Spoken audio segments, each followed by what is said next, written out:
Hello, everyone. Welcome to another episode of Curious Success.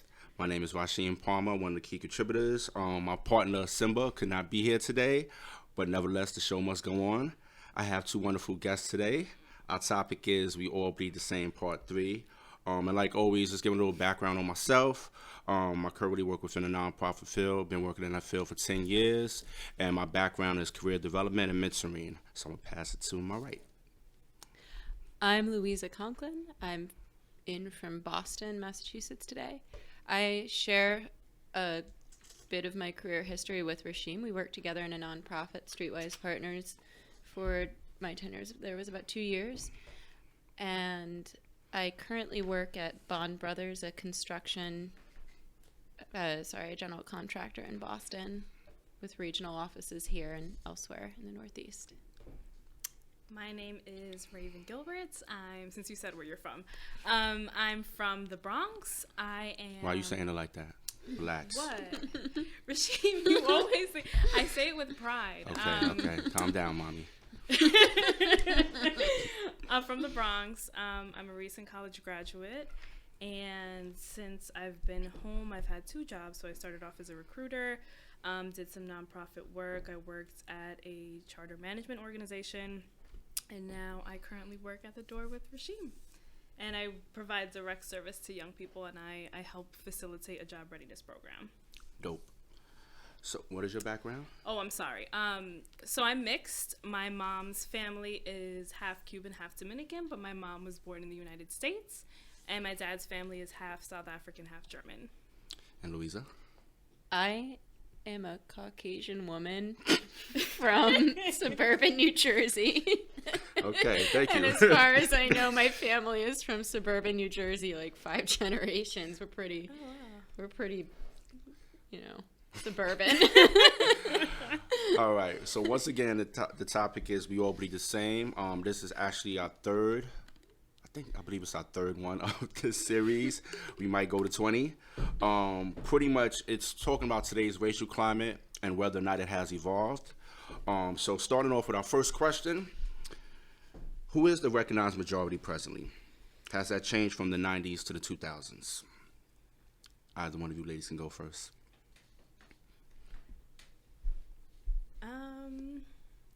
See, I had trouble with this question because I'm going to disclose my age a little bit. I was born in the 90s, so I'm young. So as far as recognized majority, for me, I thought about that question, and it's very subjective, right? So in my world where I grew up, the majority were the minorities I was surrounded by, right? Are we talking about media, or are we talking about just in general what we've been exposed to? I would say what you've been exposed to. Yeah. And what you have identified with. Yeah. So I would say, my community, and that kind of changed in the, I want to say mid-2000s for me. So a little bit of my background, I went to a small private school in Greenwich Village.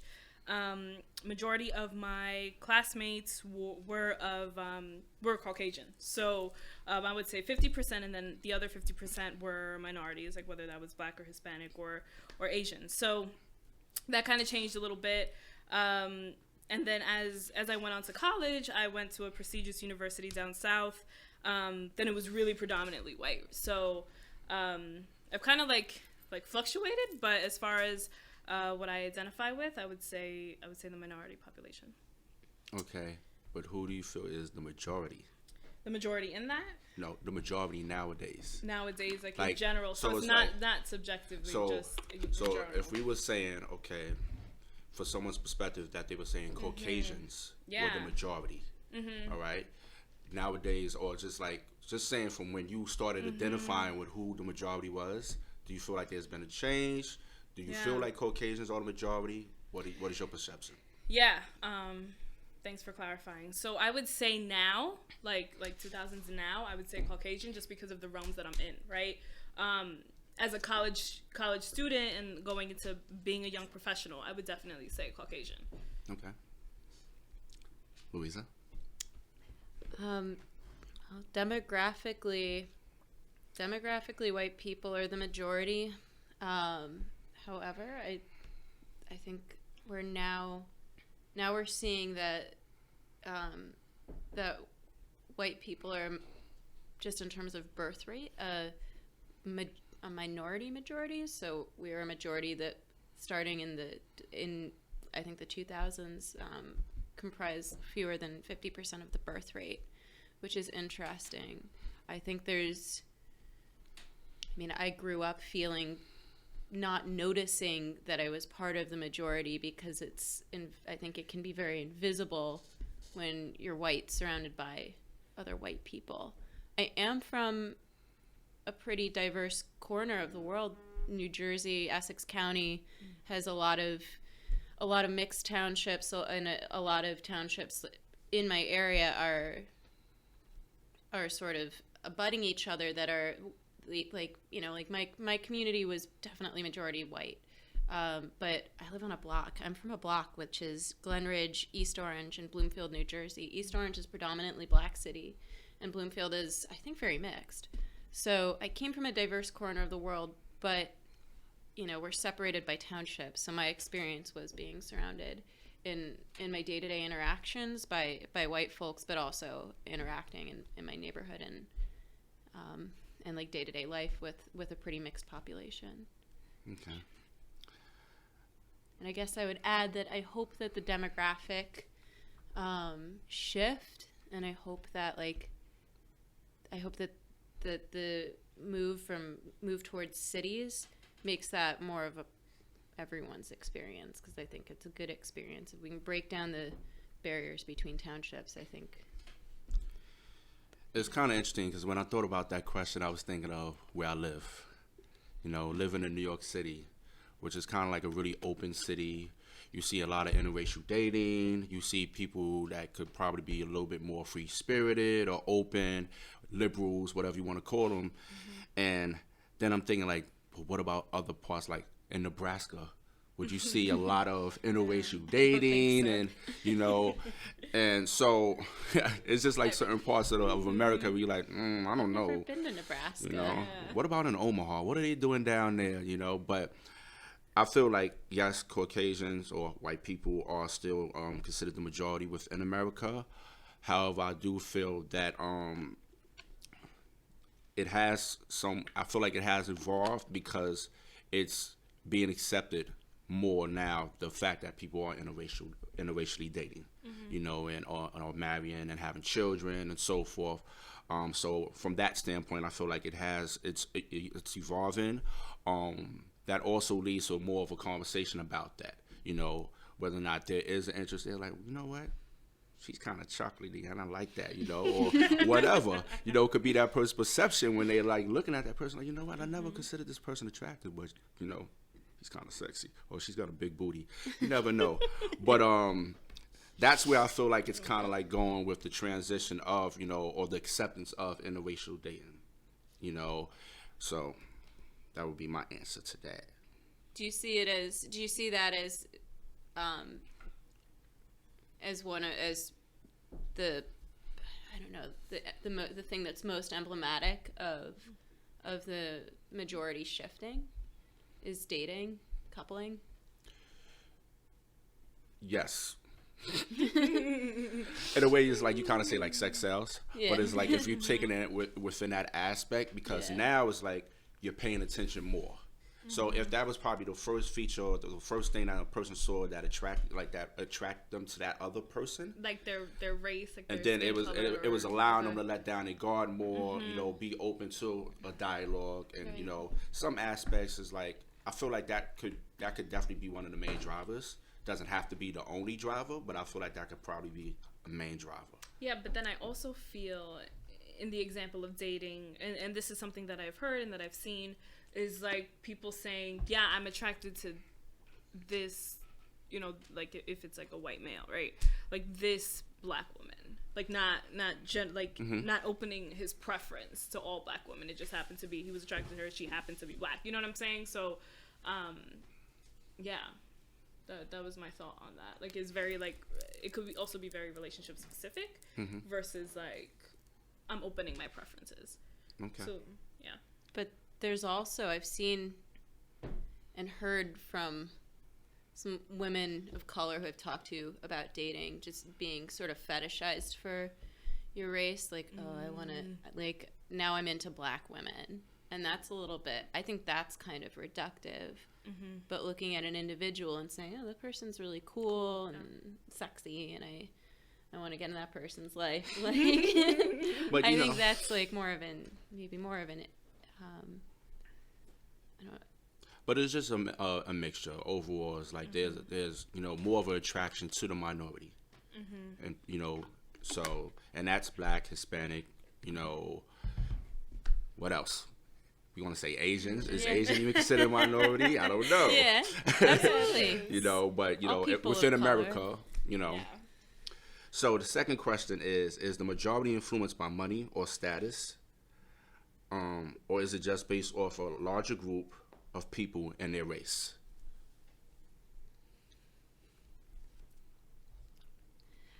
This is a tricky one.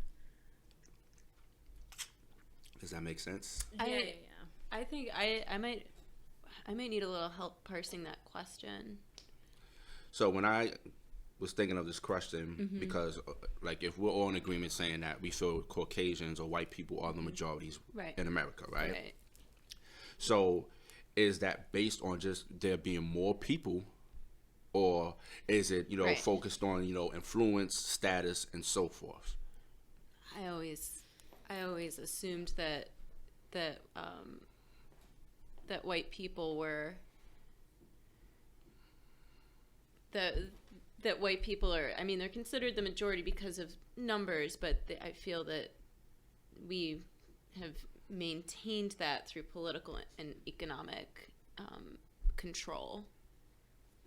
So you would say both? Yeah, I hate to say myself as we because I don't want that to be true, but I have to identify as myself as as white. I think so. Okay. Yeah, I think for me, I believe that that the majority maintains its power forcefully over control over those things. You feel it's forcefully? I would say that, yes. Okay. Yeah, I agree. I think it's all these factors that are mentioned in the question. And then I'm also thinking about, because it was most recent and most fresh, my college experience. I did go to a school where there were minorities that had money and status. But they were minorities. So I think that, their adjustment to the school was a little bit different. And they kind of stayed within their social circle depending, contingent upon their race. So, yeah, I feel like there's a way to, and maybe I'm interpreting the question wrong or I'm seeing it differently, but I think race does, definitely play a heavier part in that. Okay. I feel like it's both as well. I think it's like I was thinking of like something like it's just a natural inclination, like it's natural. It's like a natural thing in terms of like I think if it's about survival.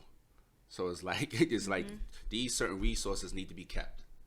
In order for us to continue to survive, thrive, or live, or whatever be the case within this world, because we recognize what they're for.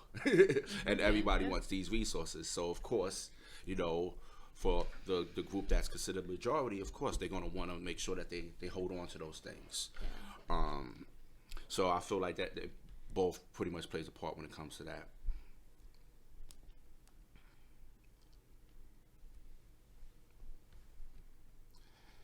Have you mentioned that your mother South African? Oh no, my dad's family South African. Yeah.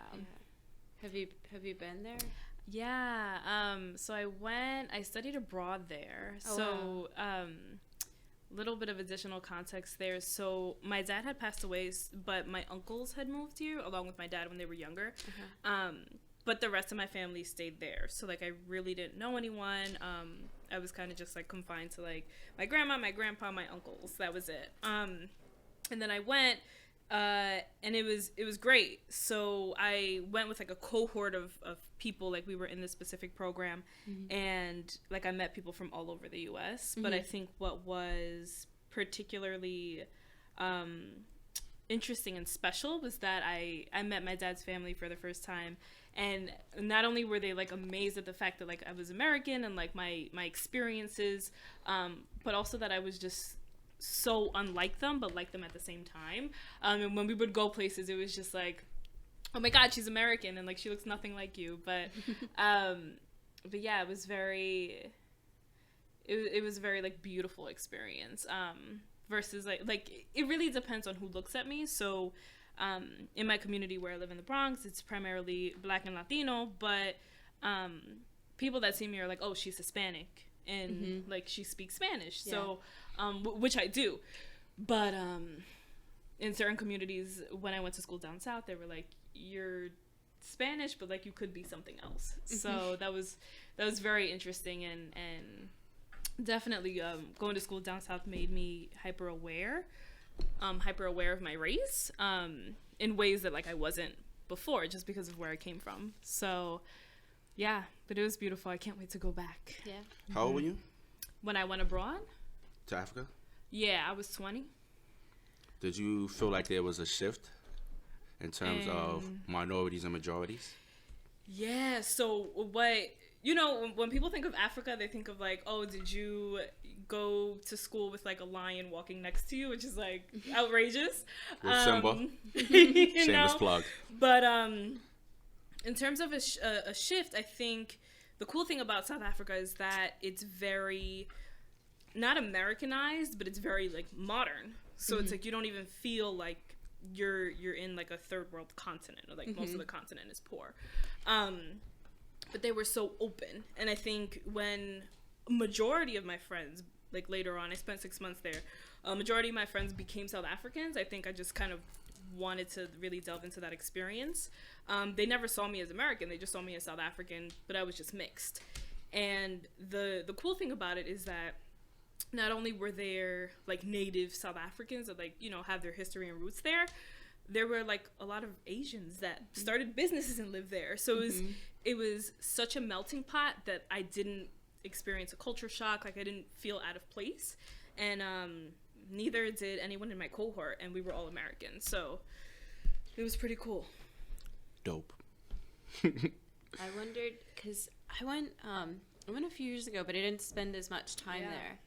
And I was surprised. I was traveling with, it's a funny story. I was traveling with the guy I was dating, but he broke up with me 2 days before the trip. So I was traveling with my very recently ex-boyfriend. Oh, that's so interesting. But I was surprised in South Africa. I've spent a lot of time thinking back to it and comparing it, because it's a majority Black population with a minority white population that where the political control has shifted. So it used to be white prime ministers during the apartheid, and following the apartheid, right? They had Nelson Mandela, and the current, I think it's prime minister, president. But I was surprised that there did seem to be concentrated power among the majority. Now it's just Black, but I was surprised because white people there still seem to have so much economic control, but it's almost like they don't. There was like less of a perception there because they lost political control. Yeah, what part did you go to? I went to Joburg. Oh, okay. And then Port Elizabeth, and then Cape Town. Yeah. So I studied. No, I asked because I think you're right. I studied in Cape Town. My family's from Johannesburg and Durban, so I spent my vacation time in Johannesburg, and I think you're right. I think it has to do with the political shift, but I think in getting to know people that consider themselves like native South Africans that like have British descent and like their family just moved to South Africa for whatever reason when when they were young, they have such a deep, profound respect for like the Black South Africans, and I think that that's where kind of you see the like majority rule and have such the minority, I guess, minority majority in that context. Get your M's right, lady. Have what? have that control. So I think that's very interesting. But like Port Elizabeth is like very black, so yeah. Yeah, I thought I was interested because it's like there are, I guess there are some policies in place to ensure that like there's a much more aggressive affirmative action policy than we have here, but there was still, I was surprised because in spite of that, it seemed like every white person I met was still part of the professional class, and that it wasn't the case for the broader, because it's a developing country, so there still is a large population of people who aren't working in an office or in professional services or making anything near a living wage. But how do you ladies feel about people of different ethnic backgrounds using derogatory labels to address themselves or describe themselves? Such as the N-word. N-word, yeah. I was just gonna say, is that like the specific context which you were thinking about? Such as, spics, other derogatory language that's utilized to express sometimes affinity for one another. Like in this question, because it's very general, like if you were to say, like, consider yourself a nigga, is that what you're saying? Like if different ethnic, but like another black man, no, like just as an example. Yeah, exactly. Yeah, like I like when you hear someone using it, it could be from music, just overhearing a conversation, it might be family members or relatives, whatever, they might have said it around you, and it's just like, what thoughts came to mind when you hear this stuff? It depends on where I am.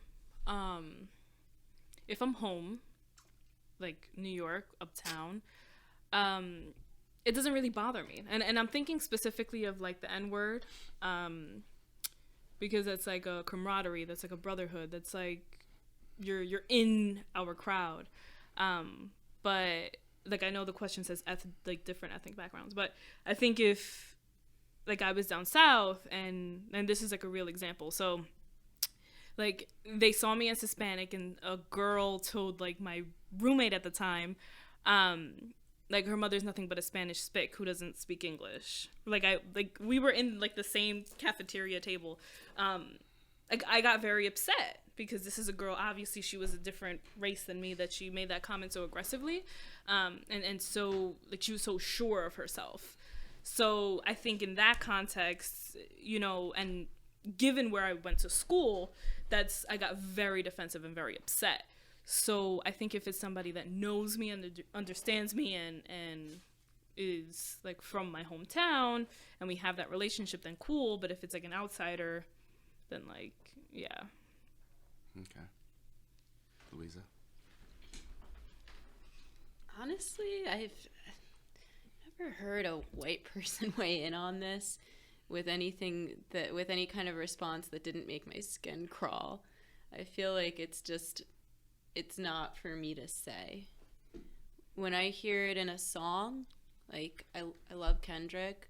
When I hear Kendrick say it in a song, to me it's like, I can love this song. This song can mean a lot to me, but the song was made for someone else. The song, I made this song for these people, and I respect that. And I think it's okay to write a song like "All Right" for your people, because it's, I think that we white people have to accept that and not get defensive about it. So if you were interviewing Kendrick right now, just for example, if Kendrick was right here, I don't think Kendrick would even say that, where he felt like it was for just a certain people. Yeah. I don't know if you ever noticed any of his videos, but I think one of his good friends is Macklemore. That's true.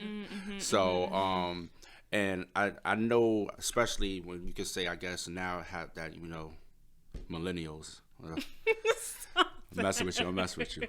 But with millennials nowadays. I'm technically a millennial. Say that again? I think I'm technically a millennial. Rasheem is not. I'm definitely not a millennial.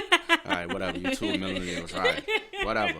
Anyway, so the point I'm trying to make is that it's a wider level of acceptance. So, and as you're saying, if people are saying you're part of this in crowd, whatever, I'm accepting you as a friend, or like my homeboy or homegirl in the case, they use that expressing it universally to everybody. It's like it doesn't matter what your skin complexion is.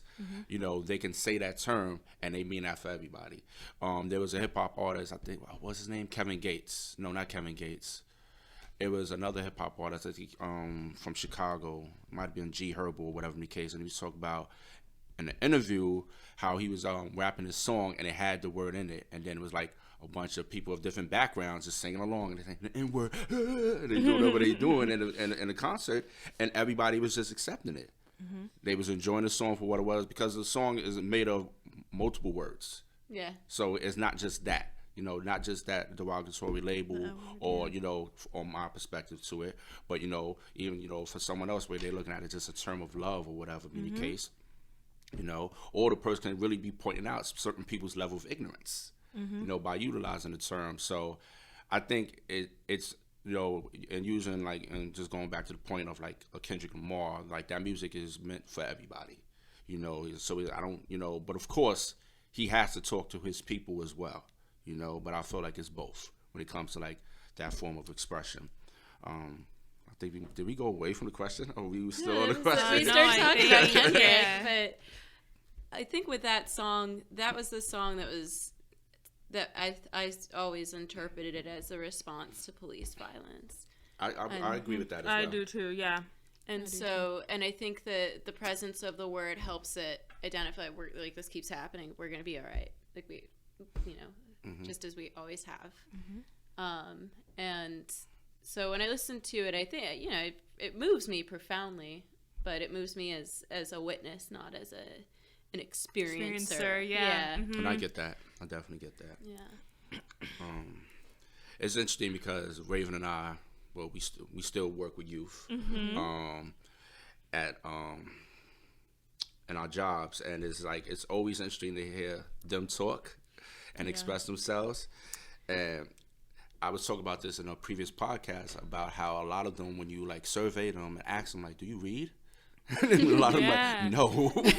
So it's like how are you going to find the words if you're not exposing yourself to them? So it's like when you hear them talk, and it is like they just go back to like either fuck, shit, ass, and you like, your vocabulary is very broad.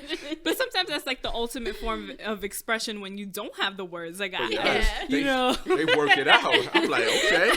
Like sometimes I consider myself an avid reader, you know, besides my level of education. And I think that, I don't know if Rasheem has this experience. That's where I kind of connect with them as far as like, you know, their self-expression, that lack of words in the word bank. So. But they're really good at that, though. They are. Because when you think like, oh, wait a minute, I'm not going to be able to understand them, and then all of a sudden they start putting it together. They like, finesse it. It's like, you know, those magnetic words. Sometimes like a work of art. You're like, oh. Yeah. Always a good time. Is white privilege still relevant in our society?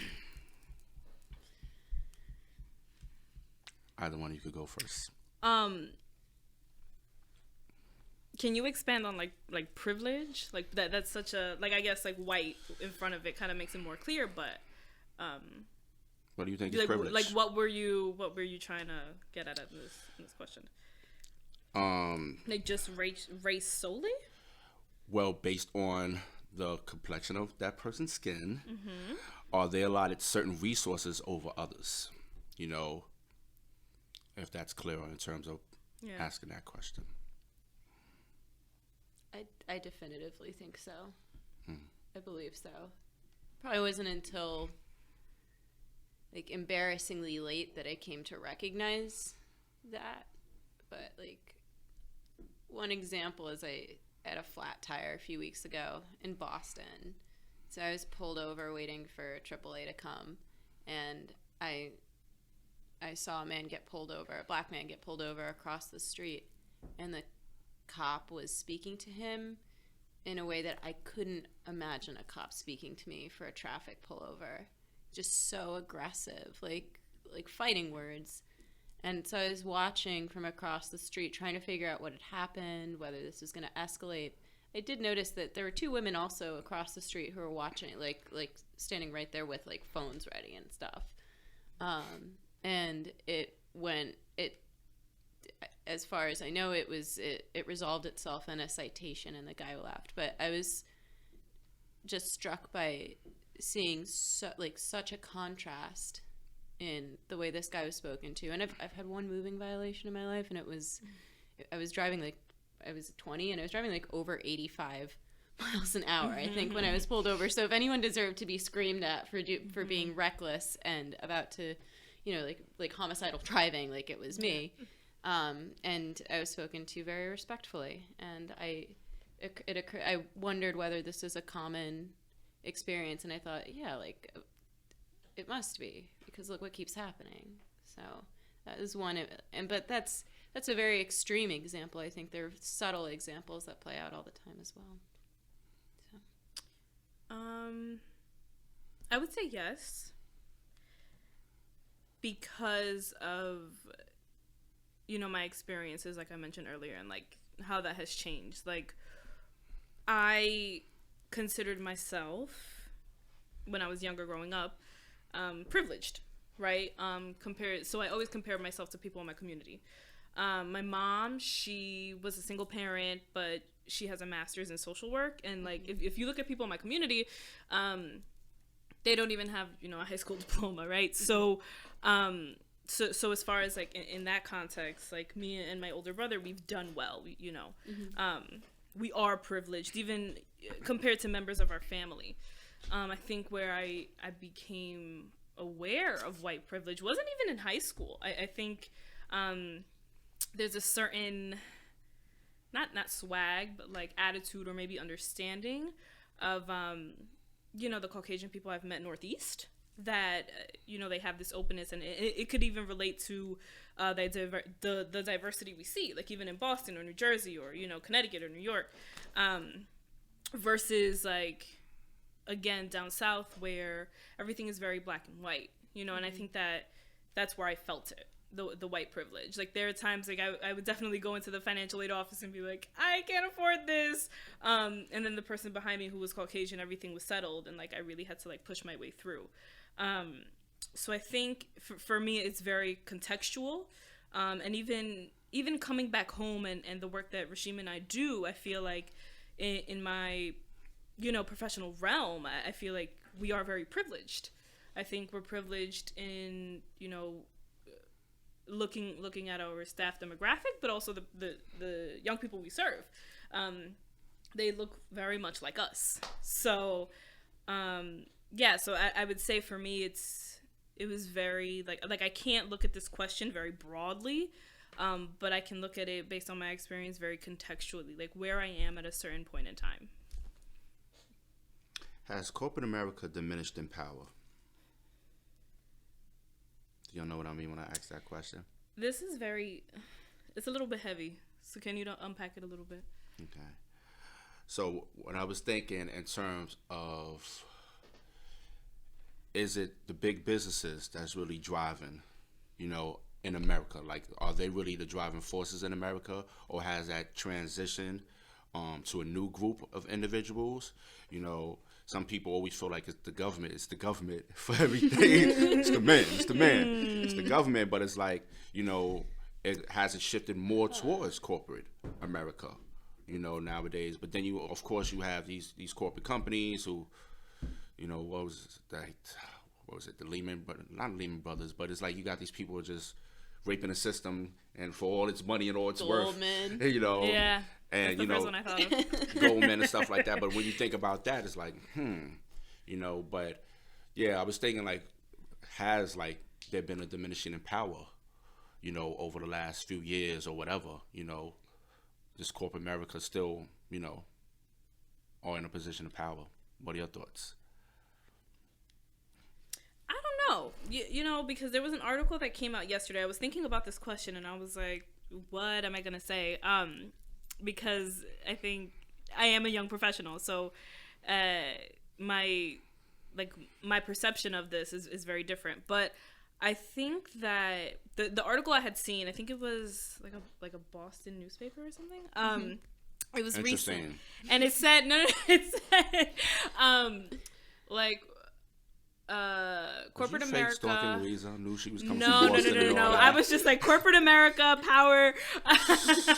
Here we go. No, and I think the point of the article was like corporate America hiring more minorities, and you know how that impacts like I guess like company dynamic. So I don't know if that's even like diminishing in power, because like the makeup of corporate America is changing. Does that make sense? Like the makeup, like the racial makeup of corporate America. I feel like when I was going to school, I was like corporate America, like that's like a white thing. Like I don't know. I was very, very scared to become a young professional because I was like, I don't know what I'm gonna do. I went to liberal arts school. Like I don't know what job I'm gonna have. But yeah, I don't know if it's a diminishing power. I just think it's progressing. If you're looking at it in like a racial context. Okay. I think corporate America I think power has become more concentrated in corporations, and I think if anything like Trump's tax plan, I just use air quotes for the word plan, comes to fruition, it'll make it even worse than it is, which is bad. Yeah, I think corporations are legally treated as individuals in a way that's bizarre, and I think they operate generally in an unethical framework, or maybe not unethical, like aethical, where it's just not a consideration. And I think there is pressure on corporations. There's both consumer pressure, and in some cases there's political pressure on corporations to diversify, which is a good trend. But overall, I think when I think about corporate America becoming more powerful, I don't think about corporate America like everyone working in a corporation. I think about where the power in corporations is actually concentrated, which is at the very top, and that remains fairly white and mostly male. And as they suck power away from their workers and away from their consumers, and operate without regard in many instances for the environment with impunity, I think it's very scary. And I think putting more money back in their hands and taking it away from us, which is essentially what this tax plan will do, is terrifying to me. Yeah, when I thought about it, I was thinking, has there been a shift and in the power, and how fast is it happening? Because I feel like you have more people that are willing to go out on their own and start their own business. You know, people just don't like working in offices. So there's like, you know what, I want to work in different fields. Yeah. You know, that environment is not suitable for me, or I no longer feel that environment to be appealing. So I'd want to make a transition to like another field to do something else that they might find more interesting and you know, compelling for them. Right. And you know, there's also people that are like, will start their second career. So they could have had a corporate job and it was like, you know what, now I want to work in nonprofit. I love the kids. You know, I love the children, whatever be the case. So I definitely feel like I said, I don't know how fast that's changing, you know, overall, because I still feel there's definitely a lot of corporate companies that are very much they're in positions of power. Like they're still like huge driving forces. But I feel like that side of it is a way of like kind of like expanding it out more, if that makes sense, you know, and presenting like a trend of now people don't want to be in a suit and tie, you know. You know, I guess if you want to say, you know, some example of that, but I feel like there's still going to probably be people that wear suit and ties. It's probably Google. You know, I don't think they wear suits. No, and they ties. don't. I think but it's it's very like- cash. Yeah, so Silicon Valley is You know, anti-suit and so tie. it may be them, you know, that is like, you know, we got to represent our t-shirts, you know, but yeah, so I feel like that's something that's actually changing, Like when a it comes shift to in it. corporate culture And Whereas like now you got a person like that will not be considered the traditional corporate. So the traditional corporate will be changing. Like it'll still be some form of corporate, but I feel like the traditional corporate will be changing. So they're like blending in with the crowd almost. No, I feel like that's what's happening. If that makes sense. So Yeah. it's just, and that's probably how I could look at it. You know, it's like that traditional corporate. I feel like it's changing, and it's not. It's trying to evolve with the times, pretty much. Yeah. Right. You know. which is, I think, good.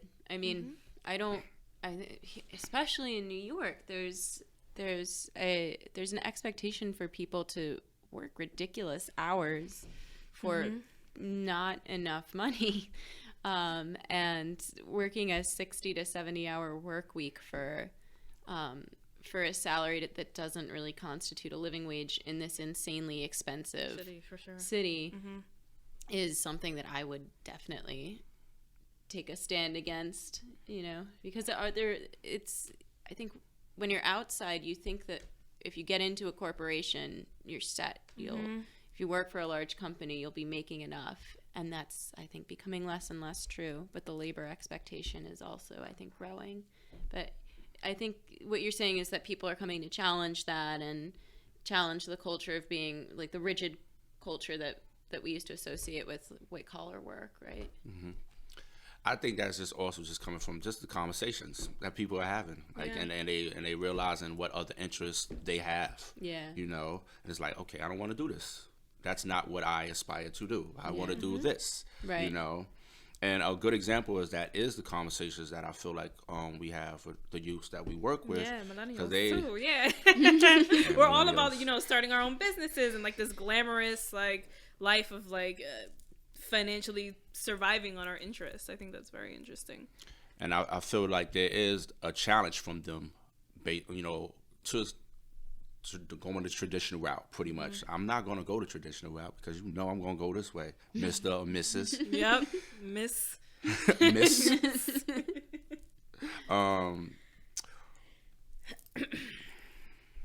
Do you feel the resources have changed with those people that are in power right now? Like, do you feel like there's different resources that they are, I guess, gaining or securing to help them continue on with their position of power? Do you feel that's changed? If that makes sense. Or like leading up to that position of power. Like I'm thinking of like education. You know what I'm saying? Like if you attain a certain level of education, yes, or you have like a certain major, then like you're more than likely to end up in Goldman Sachs, right? Because that's like the first thing that came to my mind. So you think like the question is, do they have different resources that lead them there? Or like that, potentially could lead to that outcome? Has the resources that could have led them there, or what they are still utilizing to build off of, has that changed? If that makes sense. Does it? No, wait. But like, are they doing something differently? Yeah, that's what I'm asking. Are they doing something differently? Is it all about education nowadays still? Is it about having that master's degree and so forth, or going to this prestigious school? Or is there other things that they're looking at as like to identify as necessary resources that they would need to continue to be successful or be in a position of power?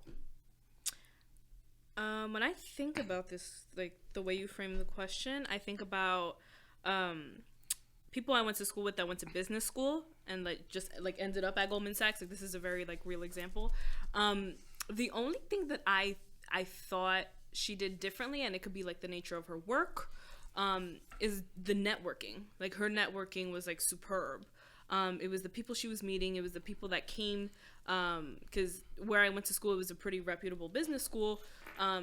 She had those resources. So that was one. And two, she was, and I don't know if you guys would be familiar with this, she was a Questbridge scholar. So she automatically got like certain perks of, we're going to pay for your college education, and you don't have to not worry about not doing well, but you can have your sole focus on like your career and like what you want to pursue. Like money is not going to stop you. So I think when I think about, her, and when I think about myself, we graduated a year apart.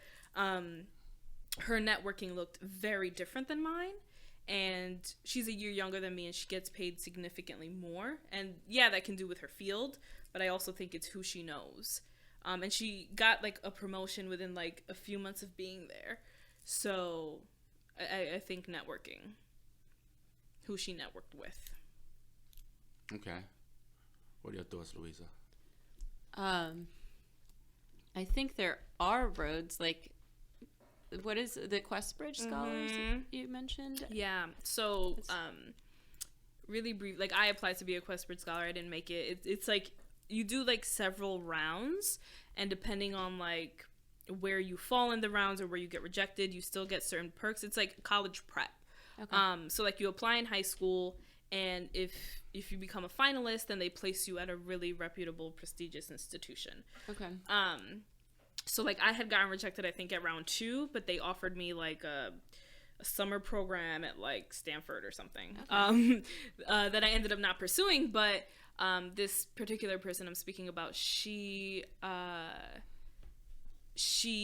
got the scholarship, went to business school, and like, so not only did she have like the networking options available at my institution, she also had that program, like college prep program, also helping her, which I think is a very new idea. I think a lot of millennials are exposed to that. I don't know if that's something that was like heavily emphasized when you were growing up, as far as like helping those in like low income communities attain positions of power later on.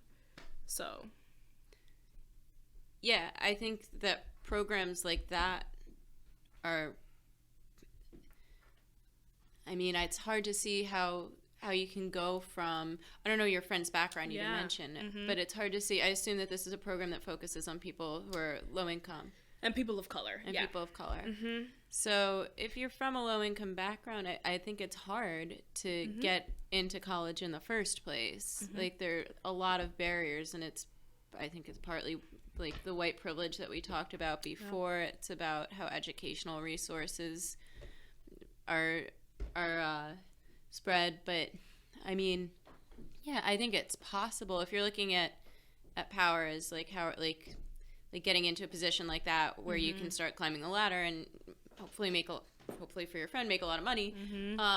Then there are roads. I don't think there are many, and I do think that, I mean, I tend to look at it as like power is becoming more concentrated among a few. And again, I think it's happening through tax policy, and funneling money away from programs like that. I don't know whether that's a governmentally funded program or privately. It sounds like it might be privately. I think it's private, yeah. But do we trust people in power to care about creating not just a few avenues? Because there are a few programs like that, but if you actually want to fix the problem, you have to make it a much bigger. You have to throw a lot more money and have that in every school. And those programs are very selective, like, right. And it's like it's concentrated in such a small pool. So it's like, what's your weeding out process to begin with? And like, for someone like me that didn't get it right, it's like, now I have to work that much harder, you know. So it's like, it's not fair. Yeah. It's like you shouldn't have to be like. It sounds like the standard is that to get into this program, you have to be perfect. Yeah. You have to have the perfect grades. You have to have the perfect athletic record. It's like, for me, that was the standard to get into Harvard. But there was never a question for me when I go to a college. It was just which college. And if it's like, if you don't have programs like that, that for everyone, including the not perfect people, it's not, it's not really sharing power. It's giving power to one person. Okay. You said Quest Scholarship? Questbridge. You're a Quest Scholar, yeah. It sounds like an amazing program. It is. Do you suffer from Questbridge PTSD? Oh my God, it's so funny. People are like, oh my God, you're so aggy about it. No. Okay. Did you pick up on that? Sure. No, I didn't pick up on that. Just wanted to make sure. What's so funny is that... Yeah, I was shaking a little bit. It's the caffeine. I had gotten rejected from that. Then I got nominated by my school counselor to be a posse scholar, I think. Okay. I don't know if they like have a, I think that's like a I don't think it's a New York City thing, but very similar program, very intense interview process, and it's like the qualifications aren't, clear every step of the way, right? So I had gotten rejected after the first round, and my brother, who also does nonprofit work, he recommended people as well, and I said, why do you think I didn't get in? And he said, yeah, like your high school GPA is ridiculous. Like it's so high. Like they're not looking for that either. They're looking for people who are low income and who struggle, who really need the program. Because again, it also connects you to like prestigious institutions. So I had gotten rejected. I was heartbroken. I did feel some type of way. I'm not gonna lie. But what I did was I applied to those schools that they were going to connect me with on my own, just to see if I would get in. And I got into every one of those schools. Oh, wow. So it's but I did try hard. But it just showed me too, like, did I really need a program like that, or did I just get lucky? So. It's interesting that you brought that up, because I think I want to have approach another podcast episode kind of like based on that topic. And this is something we probably experienced when we were working in the nonprofit field together, and how they were saying what individuals from low-income communities were we supposed to target. We are supposed to target these people. And we noticed we had a group of youths that like had some college, showed that they were not lazy, really wanted to get something out of life, but was like, you know what, I think we need to look this way. That one right there on the corner, so sexy and appealing, we got to get that person. Yeah. But it's so challenging to work with someone who is not motivated. Yeah. And I think it would be good to probably do a podcast episode that's kind of speaking around that topic, because like I know that was definitely a challenge, knowing that we had someone who was very capable on this, and like we know they get what we're trying to do with this model, with this training model, but we got to get that person who's going to be struggling, and granted, you definitely want to be able to help that person, because everybody should have access to the resource, but it's also very challenging. And then those people just kind of like out of habits will just keep self-sabotaging themselves, and then it's like that's really challenging about their work too, because it's like, do you want to continue to do it, do you want to keep trying to help this person, or you just realize like just now is not the time for this person? I also think that the people you're talking, like the people who came into our program and got the most out of it were highly motivated, but the program still helped them. Like do you remember, I'm not going to use her name, but obviously, but we had one woman who came in who had recently finished in the SUNY system, and when I looked at her resume when I was interviewing her, I was like, you seem like you've done really well. Do you really feel like you need this program? And she was like, it's different when you're from where I'm from. Yeah. She really didn't know how she was going to connect the college degree with her career.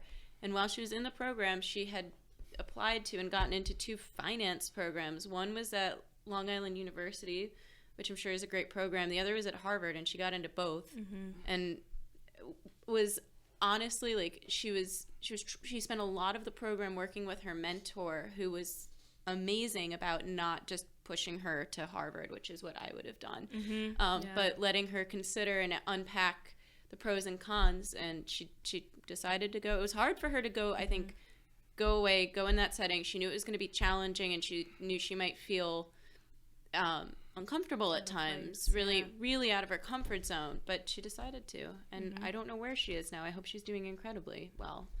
I'm sure she is.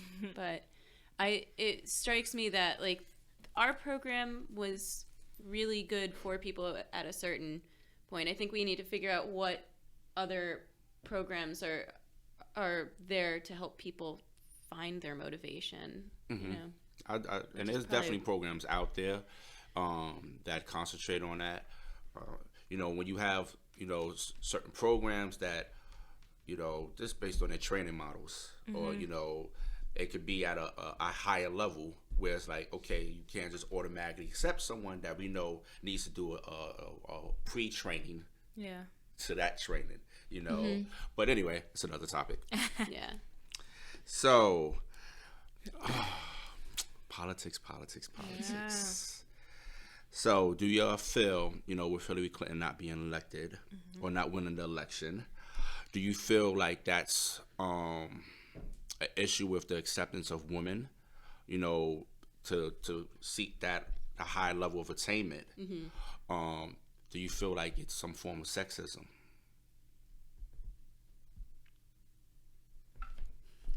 You can go first. Okay, Faraz saying no. I think it's hard to know where in this one where like internalized misogyny of voters began and like the just phenomenal incompetence of the Democratic Party ended. Like it was just it was a really effective smear campaign on the part of the Republicans, but yeah, like at every turn there was just this venomous attitude towards her that it overlooked her competence and her service and everything. And I don't want to sing her praises. That's not what I'm here to do. Like it's just that to see someone with that level of experience, like to see her go through that was just it was sort of tragic for me. And I hope the DNC can fix itself as quickly as possible because they were just I blame them for a lot of it. But yeah, I mean, like people bought a lot of spoon-fed misogyny. I think you could tell in the way she was talked about, the way she was framed, and makes my skin crawl. Sorry about that. What do you think, Raven? Relax, Louisa. Yeah, I think,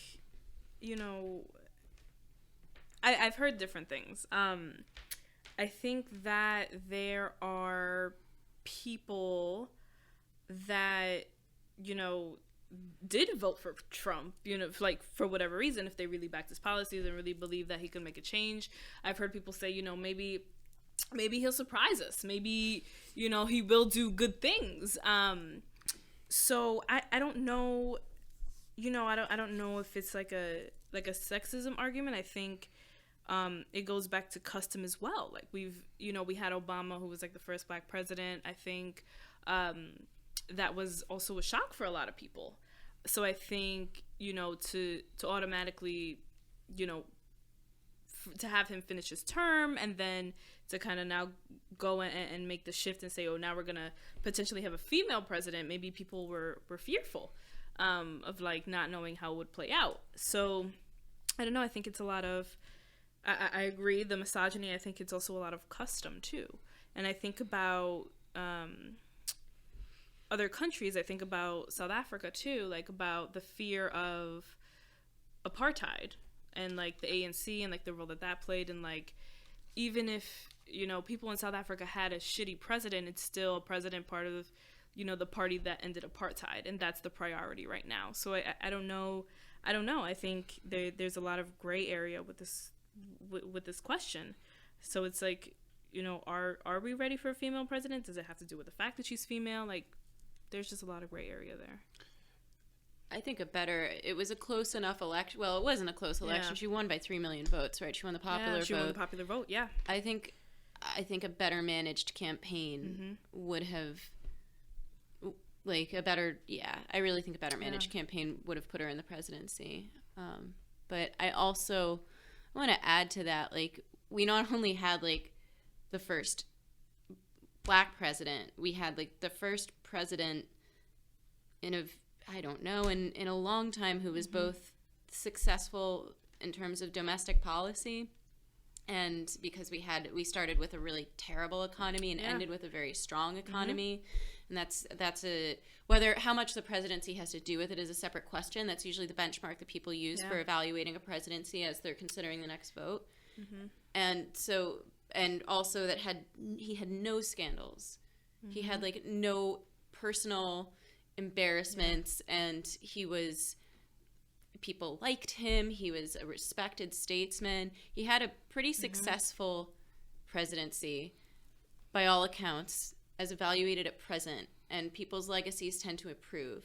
I think there's like a lot of racist frustration about the fact that he was so much better as a president than the previous presidents. Yeah. And I think that I think that those racist sentiments are often tied to patriarchal, misogynist sentiments as well. And there was a lot of anger in this election cycle as a result of that. Are women considered a minority when it comes to power attained?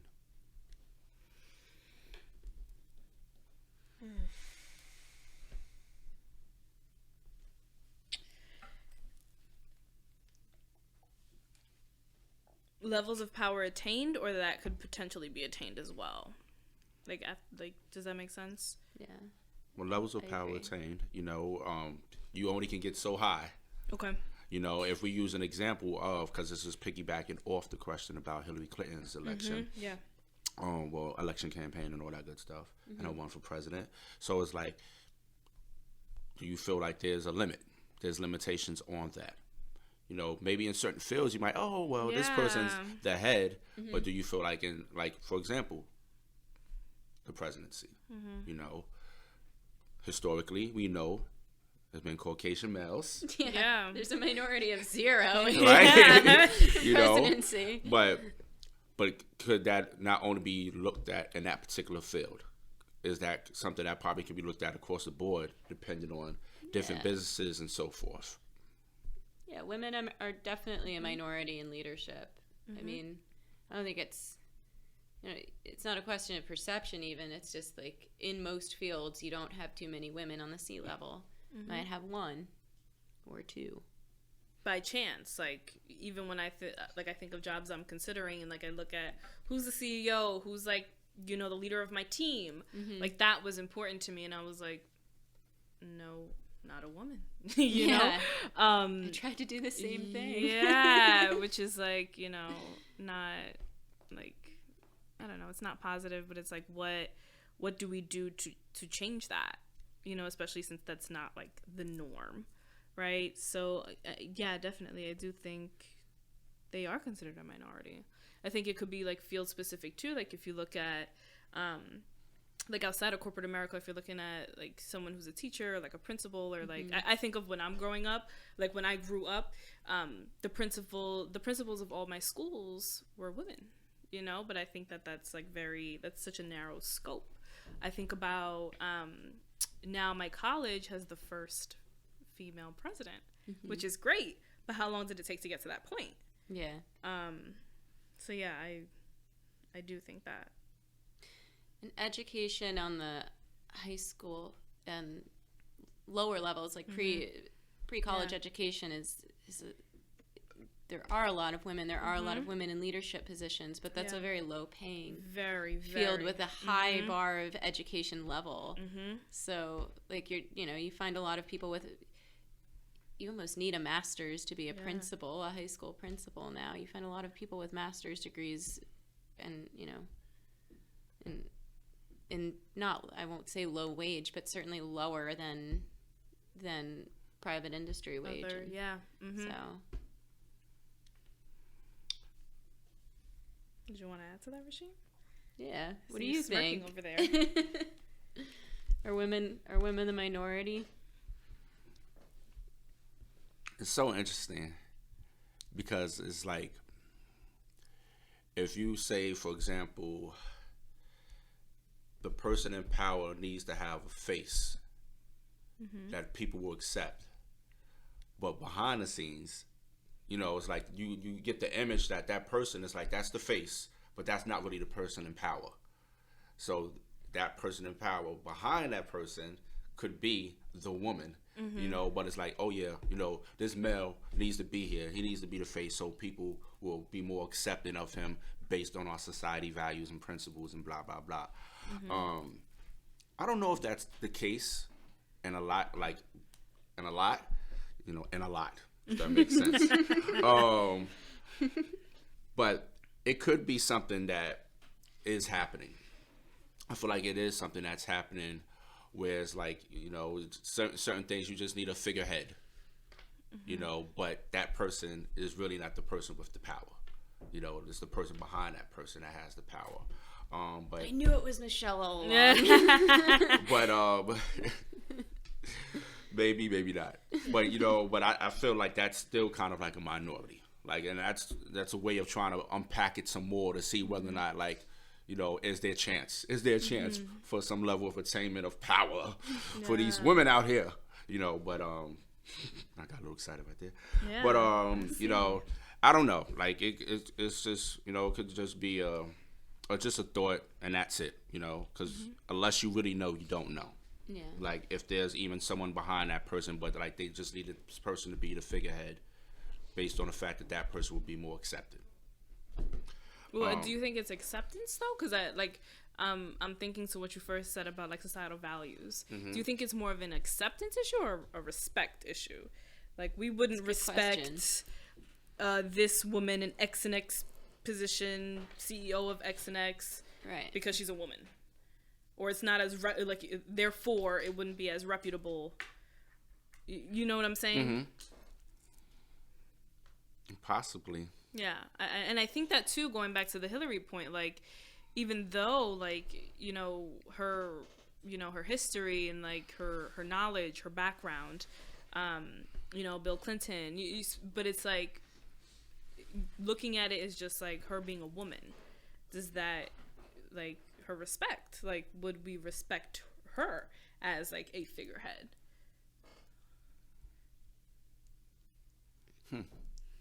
Interesting. Yeah. I don't know. I just thought about that, and I think about it in like, I thought of respect because I think about a lot of our young people too, like, like young women, 16 to 24, and like what they deal with and the barriers, and like, a lot of them have come to me saying like, I feel X and X and X, but they don't know how to articulate that as like, I feel disrespected, or like, I feel like my self-respect is being compromised for whatever reason. So it kind of now I'm thinking about it some more, and I'm like, I'm looking at, like, say for example, I'm taking it more into within our upbringings and how we were raised by our parents, and how we look at our mothers, and how they have their level of leadership, and how it's kind of so it's easy to identify with. Okay, there's a head of the household or whatever the case, and as if I just it's one of those things where it's like, when you think about like certain people's perspectives, like, but it's only so far that this person, it's like, if there's a limit to that, like, oh yeah, I can see them as the head of my household, but outside of that context, it's like, whoa, like, I don't know, for some people, but you grow up with female teachers usually. definitely. So it could be field specific, and like, based on the field or industry, is like, okay, but it's like, now the president of the United States of America, so I don't know, it kind of varies. I don't know. it's just a thought. It's something I got to keep thinking about. I do think that that's a really interesting point, that like, you grow up with plenty of female leadership in your life. If you have a mother or any like woman head of household, then like, listening to, and if you go to the, like, if you're in the public education system, you'll probably have a lot of female teachers. Like, the idea of listening to a woman and taking orders from a woman isn't foreign to anyone. It's just that outside of that context, like, you don't have any examples of women running things bigger than households or classrooms. And I think, going back to the classroom point, oftentimes when you have a female teacher, you spend most of your time in school, right? So it kind of comes off as maternal too, which is why I think it's like very field specific. So you kind of it's a caring profession. Yeah, whether you know it or not, it's like you're categorizing your mother, your biological mother, or whoever you were raised with your teacher. Right. So I think that's also very interesting. Like, for me, like, when I think about the way I grew up, my mom was a single parent, not by choice. My father passed away when I was young. My brother is 8 years older than me. But at the end of the day, she was head of household. So that's like the only example I ever got. So when it came down to, taking leadership positions in high school or like middle school or whatever it was, I never felt like, oh, I don't have a chance because this boy is going to run against me. It was just like, I'm I'm the leader and that's what it is, and whether I got elected or not, like, that's fine, but I'm still gonna put myself out there. So I think, yeah, it really depends on like what the context was and what you're accustomed to too. Yeah. So. Is gentrification is gentrification helping or hurting low income communities? Excuse me. Oh, I love this question. I do too. This is my favorite question. Yeah, right. I was like, why did he put it last? You can go ahead if you're ready. I'm still kind of like snapping my thoughts.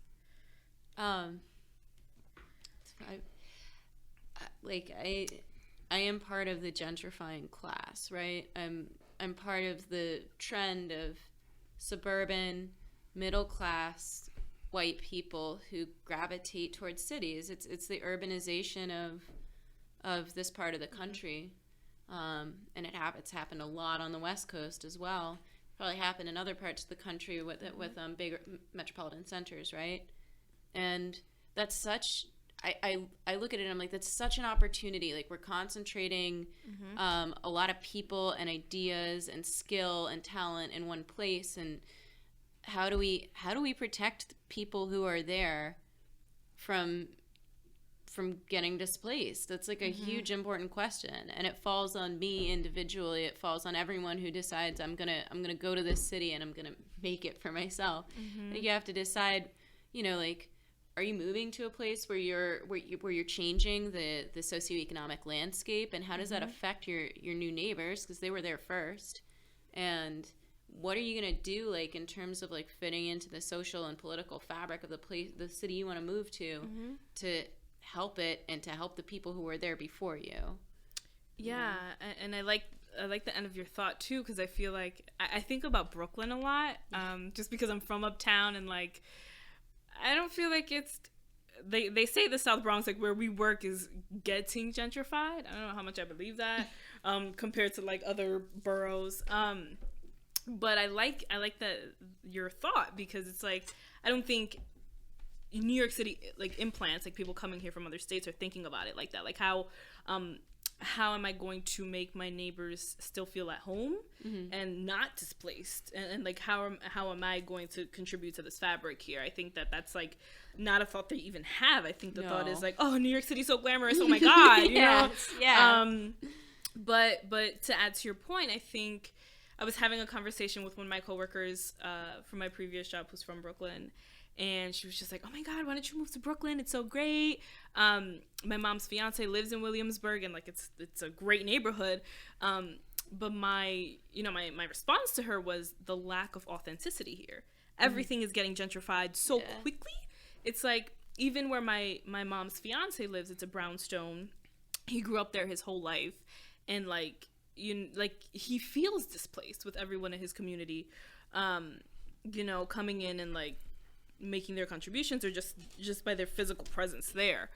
But yeah, like, for me, it's the lack of authenticity. Like, there's going, in a few years, there's going to be nothing left of like what makes this feel like home. And I think that when I think about like what I want my future to look like and where I want to live and where I want to move, and my exposure to different countries and different states, it's like, I don't want to move anywhere that's gentrified, because I still want to hold on to that authenticity and not take away from it wherever I go. So that's a big thing for me.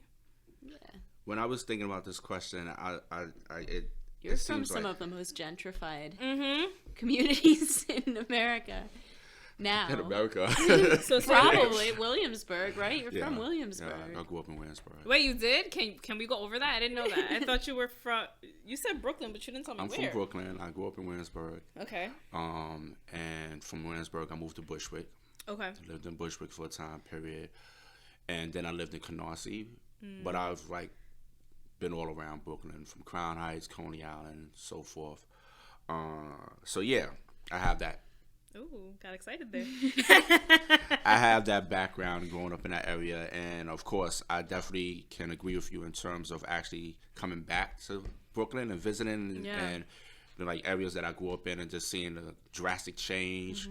Even this area, I was like, what the hell is going on out here? Yeah. not saying like I frequented this area a lot when I was young, but I was like, wow. I'm like, what's going on in this area? As I'm looking around, it's like, I can't find a bodega.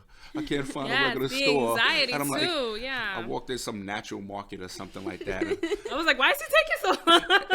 and I'm like, the girl's like, do you want a bag? I'm like, hell yeah, I want a bag. See how many waters I'm buying?